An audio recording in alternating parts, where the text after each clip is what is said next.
Hola nuevamente, ¿cómo están? Soy Juan de Jesús López. Buen día a la hora de cualquier hora para quien me escuche y vea al otro lado de esta grabación en línea. Esta es una fecha de importante coincidencia para mí porque un día como hoy, pero de 1936, nació el poeta José Carlos Becerra.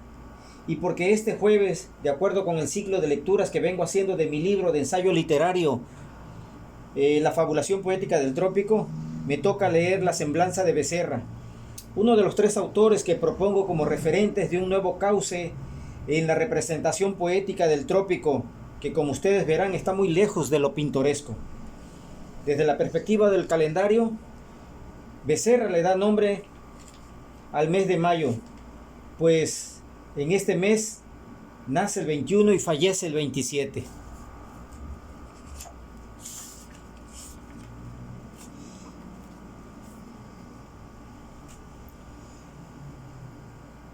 Si Galguera Noverola propone la muerte de la luz y antepone el paisajismo solar, al paisajismo solar las imaginaciones febriles de la noche, José Carlos Becerra coloca en el paisaje de los espejos de agua un sucio bulto flotante que lo infecta e invierte los significados bautismales. El hombre, cuando se zambulle en el mar, en el río o en la laguna, no sale convertido en un hombre nuevo, sino convertido en el bulto inflamado y deforme de los ahogados. Luego va más allá de esa visión terrible y recrea con profundidad poética lo que su hermano mayor apenas alcanzaría a ver como un poema de piedras colosales. Recordemos, Pellicer funda el Parque Museo La Venta en marzo de 1958 con las esculturas monumentales que logró rescatar a tiempo de la imparable devastación petrolera en La Venta, Huimanguillo, municipio de Tabasco. Pero Becerra crea La Venta, un poema salido de los suntuosos tiempos milenarios, con el enigma de las palabras y el tono épico de los visionarios. No quería el malabarismo ni el discurso floral, sino la paz, sino lo que Octavio Paz llamó los misterios del tiempo humano. Becerra nació el 21 de mayo de 1936, en esta ciudad que para esos entonces se llamaba Villahermosa, pero no estaba muy distante de lo que había sido la antigua San Juan Bautista. Aquí da sus primeros pasos literarios. Muy joven viajaría a la Ciudad de México, donde cursa la preparatoria e inicia la carrera de arquitectura. Es amigo de José Emilio Pacheco y este lo presenta con Octavio Paz. El espaldarazo es oportuno. Su obra pronto se coloca en los escaparates literarios gracias a la antología Poesía Joven de México.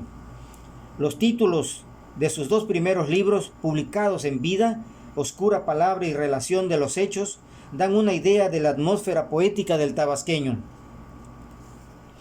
El miércoles 27 de mayo de 1970 fallece en Italia cuando realizaba un viaje por Europa como parte de su formación literaria y es sepultado el 5 de junio en el Panteón Central de Villahermosa. 3 años después, en 1973, sus amigos, los poetas Pacheco y Gabriel Said, reúnen y publican su obra total bajo el título El otoño recorre las islas, el libro de poesía más exitoso de un poeta de origen tabasqueño. En entrevistas, documentales y memorias, Gutiérrez Vega, diplomático por ese entonces y poeta, lo recordó siempre joven en Europa, cuando recibió la beca estadounidense manejando mal un Volkswagen usado y en malas condiciones, trabajando en varios poemarios que llevaba en la guantera mientras una amiga le pasaba a máquina su relato fotografía bajo un tulipán, y esperando una carta del escritor cubano José Lezama Lima, a quien había enviado su libro Relación de los Hechos. La carta, elogiosa, llegaría días después de su muerte. El escritor y diplomático la recibe y reenviaría a Pacheco y Said, quienes preparaban la antología de Becerra y dieron el título El otoño recorre las islas, un verso de Lezama Lima. 43 años después de su muerte, el joven leyenda, el joven que encarnó el enigma, retorna. Esta vez fue el escritor mexicano Fernando del Paso quien volvería a sorprender al mundo en lengua española con una anécdota. mítica y amorosa. Con motivo de la recepción del Premio Cervantes 2015, depositó en la caja de letras del Instituto Cervantes su legado personal. Sus 2 primeras novelas, un disco con su propia voz y una camisa que perteneció a José Carlos Becerra. No es una camisa cualquiera, cito, perteneció a José Carlos Becerra, quien falleció prematuramente, se desbarrancó en un accidente de automóvil en Italia. El poeta la dejó olvidada en la casa de Londres donde se había alojado y del paso la heredó cuando vivió en ese mismo piso de la capital británica donde cursó una beca, igual que Becerra. Desde entonces, explicó Fernando del Paso, cada vez que yo sentía pereza de escribir, desánimo o escepticismo, me ponía la camisa y comenzaba a trabajar. Era un deber hacia aquellos artistas cuya muerte prematura les impidió decir lo que tenían que decir. Por eso esa camisa tiene tanta importancia en mi vida, explicaba el autor en silla de ruedas y rodeado por casi una treintena de familiares y amigos. En el otoño recorre las islas está el poemario que Becerra empezó a escribir en 1964. Publicaría en 1968 en la revista de la Universidad de México y cargaba consigo en la guantera del auto donde falleció, pues seguía trabajando en él. Su título es La Venta, ligado al tema del trópico y el tiempo mítico. La atmósfera, tono y fabulación de los sitios no determinados ya por la razón son la dominante. Cito: era de noche cuando el mar se borró de los rostros de los náufragos como una expresión sagrada. Era de noche cuando la espuma se alejó de la tierra como una palabra todavía no dicha por nadie. Era la noche, y la tierra era el náufrago mayor entre todos aquellos hombres. Entre todos aquellos era la tierra como un artificio de las aguas. Termina la cita. La fabulación se hace uno con el versículo y el versículo se funda con el temple creador genésico. Están en este poema la invocación y el ritual. Está la piedra gigantesca, está la selva con su podredumbre de hojas y están los muertos que se asoman con la mirada entre las brasas de lo dicho. Largos versos de vocación narrativa de Becerra. Becerra nos propone una épica fantástica bajo el manto de la noche, de los tiempos que te petrifica, el espanto oscuro de la selva que te convierte en piedra. El poeta no explica la piedra, intuye el origen de la monumentalidad. Y está la vocación de construir un mundo a partir de los vestigios. Busca el enigma y lo sostiene ante nuestros ojos.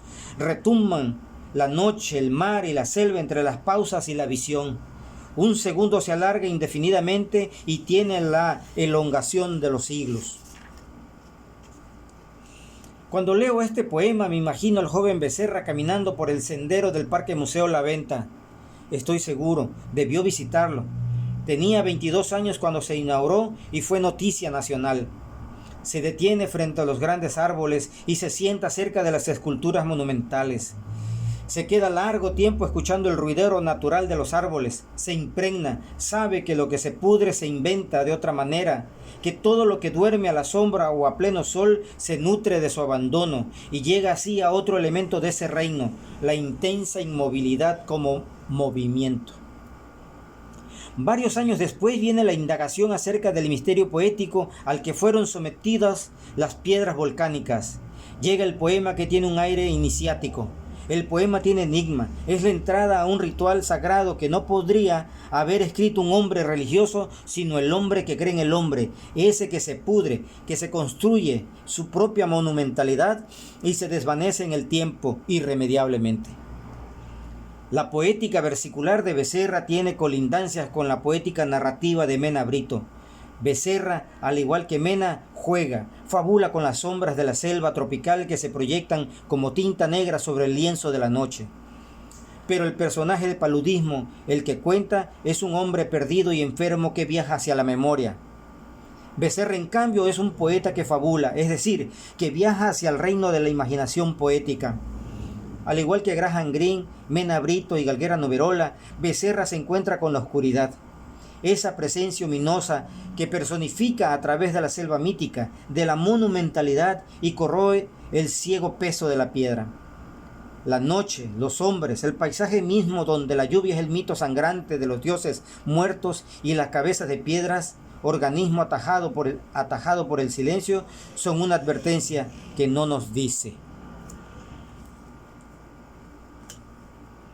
Gracias.